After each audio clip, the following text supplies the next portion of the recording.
Halo, Assalamualaikum warahmatullahi wabarakatuh. Selamat sore teman-teman. Perkenalkan nama saya Dani Ratamantiranda, mahasiswa Magister Manajemen S2 di Universitas Jambi dengan nomor induk P2C225005. Kali ini saya akan memperspek suatu bidang konveksi, yaitu Project In, yang lokasinya strategis sekali ya di Patimura. Ayo ikutin aku terus ya.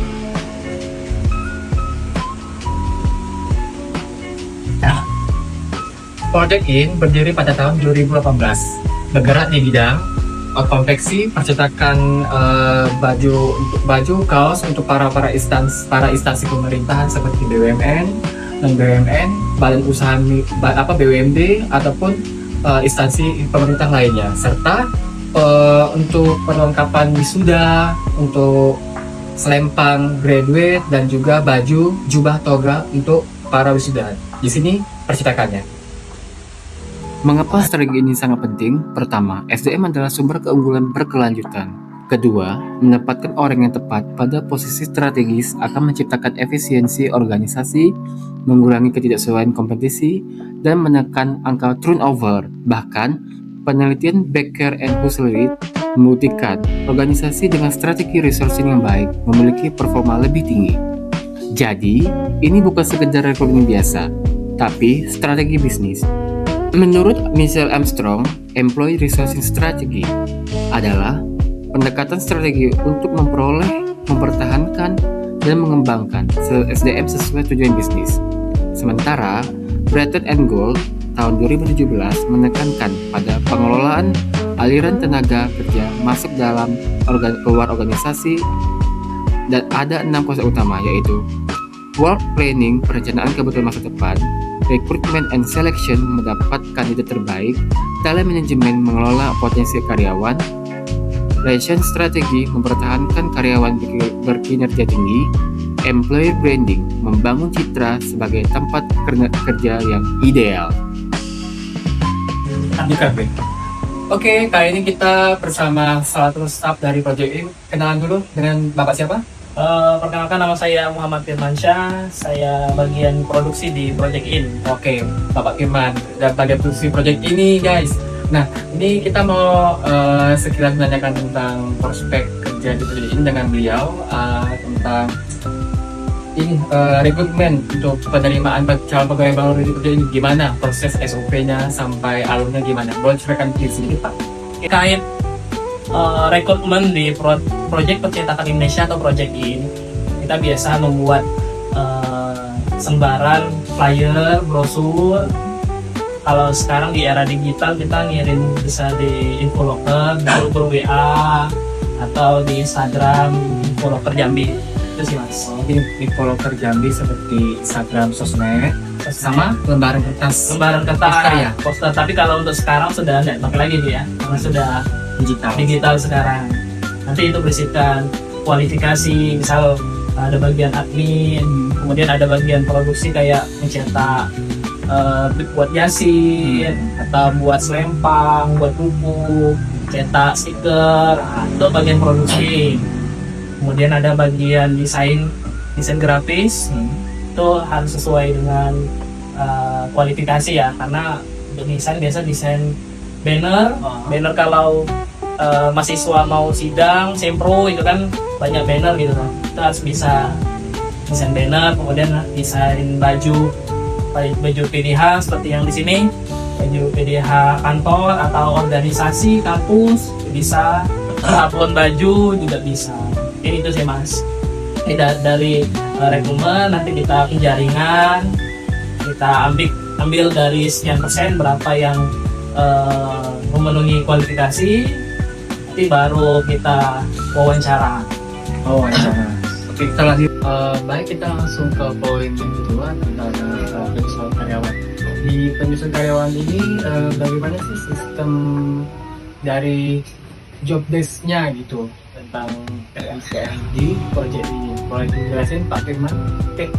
Kalau di Project In Cetakan Indonesia ini, kita ada pertama divisi admin, kemudian ada divisi bagian keuangan, ada bagian marketing, kemudian ada produksi, seperti itu.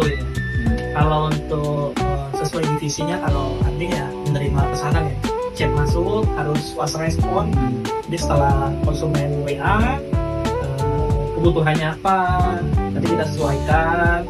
Saya pengen cetak spanduk, kalau ada desainnya silakan kirim.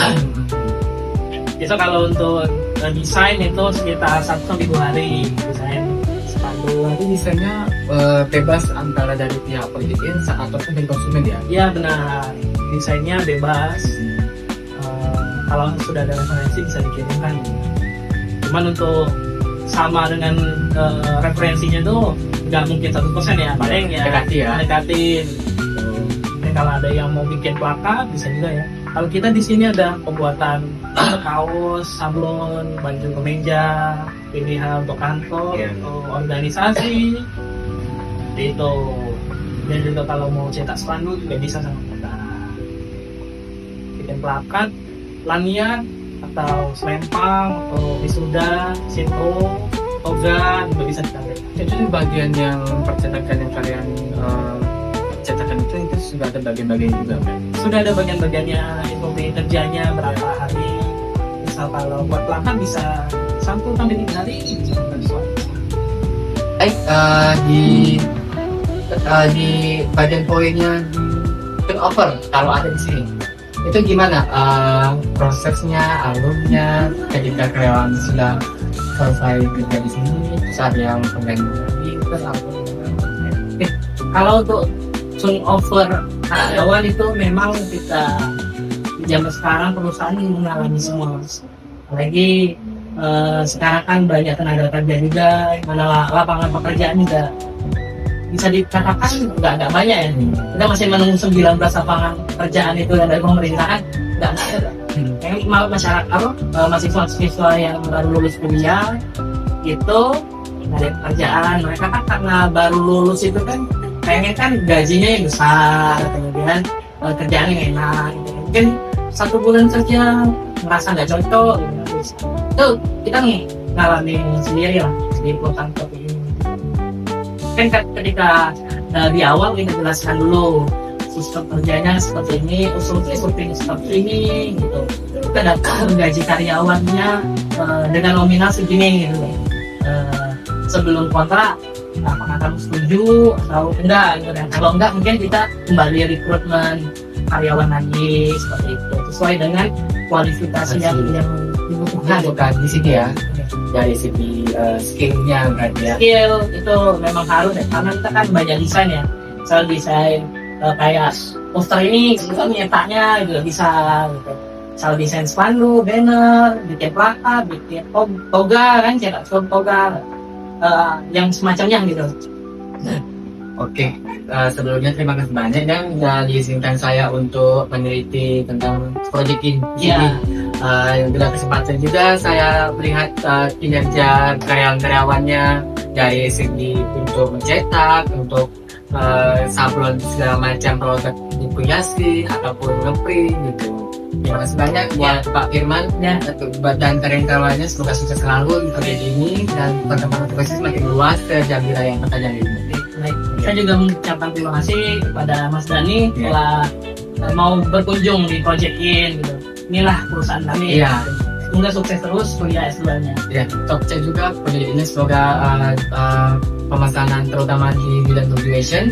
Mungkin saya sendiri bakal pesan di bagian sampelnya sepertinya, karena sampelnya menarik untuk dicetak untuk saya sudah apa sih dan sudah saya nanti. Oke, terima kasih.